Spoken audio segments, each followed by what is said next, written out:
Digital के अंदर आपको पता चल जाएगा कि हमारे 4 भाइयों में बंटवारा जो हुआ है वो किस भाई का चौहद्दी किधर से है और किधर से उसका बेचेगा तक कायम होगा। काफी बंटवारा में कुछ रहता है और चौहद्दी वहां जाके लोग कुछ बेच देता है, जिस कारण से फिर वो कोर्ट में विवाद में चला जाता है। जी हाँ, तो यहाँ पर मंत्री रामसूरत राय जी ने बिहार में जमीन खरीद बेच से संबंधित बहुत बड़ा बदलाव यानी संशोधन करने के विषय में चर्चा कर रहे हैं। इस संशोधन में जमीन में होने वाली परेशानियों के बारे में बताया जा रहा है। रामसूरत राय जी अपने बयान में कह रहे हैं कि इस संशोधन के बाद में अब जमीन का दाखिल खारिज करते समय में जमीन का नक्शा भी दाखिल खारिज किया जाएगा, जिससे कि आप ऑनलाइन घर बैठे अपने मोबाइल फोन से अपने जमीन का नक्शा डिजिटली देख सकते हैं। आपका जमीन कहाँ पर है, किसने बेचा है, कौन खरीदा है, वगैरह वगैरह यह भी देख सकते हैं। तो कैसे हैं आप लोग? मेरा नाम है मुस्तफ़ा, आप देख रहे हैं कागज पत्र ऑनलाइन हिंदी में। तो चलिए शुरू करते हैं। तो आइए सबसे पहले उनकी वीडियो को देखते हैं कि वो अपने बयान में क्या बोल रहे हैं और फिर बाद में मैं आपको उसका सारांश बताऊंगा।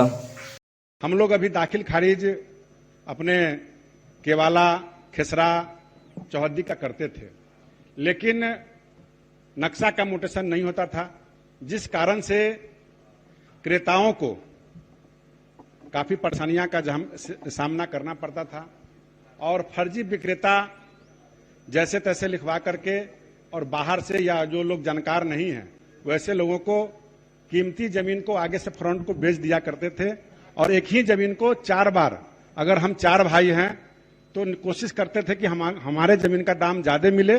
इस संदर्भ में क्या करते थे कि जब बंटवारा नहीं होता था और बखुदा बंटवारा के कारण और जाकर के वहां म्यूटेशन करवा करके उस फ्रंट को बेच दिए और सामने वाली जमीन कीमती है, कॉमर्शियल है, तो उस जमीन को कोई आसानी से खरीद लेता था और फिर दूसरा व्यक्ति भी जाके उस जमीन को खरीदता था और वो खरीदार आपस में लड़ाई करते थे और कहते थे कि इसमें तो भाई का अधिकार सबों का है, सबका फ्रंट मिलना चाहिए।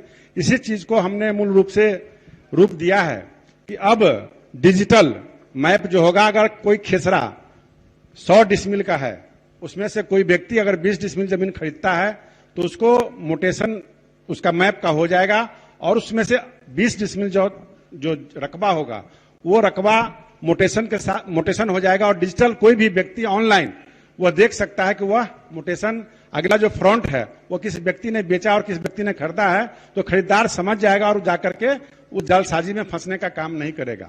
और उसके साथ साथ अभी हमारा विशेष सर्वे का काम चल रहा है और सभी भाइयों से मैं सदन के अंदर भी कहता हूं और बाहर भी कहता हूं कि आप लोग सब लोग यहाँ नेता हैं, सब लोग अपने परिवार के सदस्य हैं, मुखिया हैं, आप सब लोग भी अपने अपने परिवार का म्यूटेशन जमाबंदी कायम कराएं। जो माननीय मुख्यमंत्री जी का सपना है कि यह बिहार जमीन विवाद में कमी आए, जो आज 50 से 60% विवाद जमीन का थाने के अंदर जो जाता है हम सब आपसी भाइयों के कारण जाता है, तो निश्चित रूप से इसमें सबसे बड़ा लाभ मिलेगा कि जो लोग अंचल में जाकर के अपना म्यूटेशन जमाबंदी सहमति पत्र लगा करके और देंगे, तो साथ साथ आपका जो दाखिल खारिज म्यूटेशन जमाबंदी कायम होता है उसके साथ नक्शा भी आपका कायम हो जाएगा। जो CS और RS जो ऑलरेडी हार्ड कॉपी वही रहेगा, लेकिन डिजिटल के अंदर आपको पता चल जाएगा कि हमारे 4 भाइयों में बंटवारा जो हुआ है वो किस भाई का चौहद्दी किधर से है और किधर से उसका बेचेगा तक कायम होगा।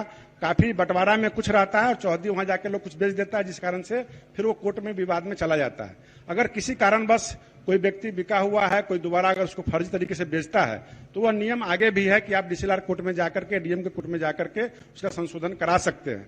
तो हम सब लोग इस संशोधन को लाए हैं, इसके लिए मैं अपने अध्यक्ष महोदय का, अपने सभी साथियों का आभार प्रकट करता हूं। इस कानून से आने के बाद काफी लोगों में राहत मिलेगा और फर्जी विक्रेताओं पर नकेल कसा जाएगा और सामने खरीदार को लाभ मिलेगा। आप सब लोग इसका साथ दिए, बहुत बहुत धन्यवाद, नमस्कार। तो देखा आपने, यह संशोधन मेनली बिहार में जमीन से संबंधित हो रहे गड़बड़ियों और फ्रॉड्स के ऊपर में है। संशोधन या फिर कानून को लाने के बाद में जमीन खरीदने वाला पहले ही उस जमीन का खाता नंबर और खेसरा नंबर से ऑनलाइन उसका नक्शा देख सकता है। उस नक्शे में वह यह भी देख सकता है कि यह जमीन किसके नाम पर है और यह जमीन कितना बिका गया है, बेचा गया, यानी कि जमीन खरीदने वाला कौन है। और यदि आप या फिर इसके बाद से कोई भी जमीन खरीदता है तो वह खरीदने के बाद में अपने जमीन का दाखिल खारिज कराता है ब्लॉक या फिर कार्यालय ऑफिस में जाकर। तो पहले कहता था कि सिर्फ जमीन का दाखिल खारिज होता था, लेकिन अब दाखिल खारिज के साथ साथ आपका नक्शा जो जमीन का है उसका भी दाखिल खारिज किया जाएगा, जिससे कि उस नक्शे को आप ऑनलाइन नेट पर देख सकते हैं। उस नक्शे में आप अपनी जमीन की चौहद्दी भी देख सकते हैं कि आपका जमीन के आसपास में कौन कौन लोग हैं, मतलब किन के जमीन है। तो इससे फायदा ये होगा कि अब आप जमीन खरीदते समय फ्रॉड होने से बच सकते हैं। आपको किसी भी ज़मीन के बारे में एक क्लियर आइडिया हो जाएगा कि यह ज़मीन कितना सही है, कितना गलत है, जिसके फलस्वरूप बिहार में ज़मीन से हो रहे हैं बहुत सारे विवाद रुक जाएंगे और ख़त्म हो जाएंगे। इसके अलावा अब आपको किसी भी ज़मीन का जांच पड़ताल करने के लिए किसी भी अमीन के पीछे या फिर सरकारी कर्मचारी के पीछे भागने की ज़रूरत नहीं पड़ेगी। आपको पैसे खर्च करने की ज़रूरत नहीं पड़ेगी। आपके पास एक मोबाइल फ़ोन होना चाहिए, उसमें नेट कनेक्शन होना चाहिए और नॉलेज होना चाहिए कि कैसे आप उस ज़मीन को देख सकते हैं। तो उस तरह का ज्ञान लेने के लिए अभी आप इस चैनल को सब्सक्राइब कर लीजिए और घंटा भी दबा लीजिए। ध्यान रखिए, सब्सक्राइब करना बिल्कुल फ्री है, इसके लिए कोई पैसे न देने पड़ते हैं। तो कैसी लगी आपको यह वीडियो? उम्मीद करता हूँ कि इस वीडियो से आपको बहुत ज़्यादा मदद मिली होगी, कुछ नया जानकारी सीखने को मिला होगा। अगर वीडियो पसंद आई हो तो इसे अभी अपने दोस्तों के पास शेयर कीजिए, उनके पास शेयर कीजिए जिनको यह नॉलेज चाहिए, और वीडियो को लाइक कीजिए, कमेंट कीजिए ताकि मुझे मालूम चल सके कि यह वीडियो कैसी लगती है आपको। अगर कुछ सुझाव है तो आप मुझे कमेंट करके बता सकते हैं ताकि मैं उसको इम्प्रूव कर सकता हूँ। मिलते हैं आपसे जल्द ही एक ऐसे ही ज्ञानवर्धक वीडियो में, तब तक के लिए जय हिंद।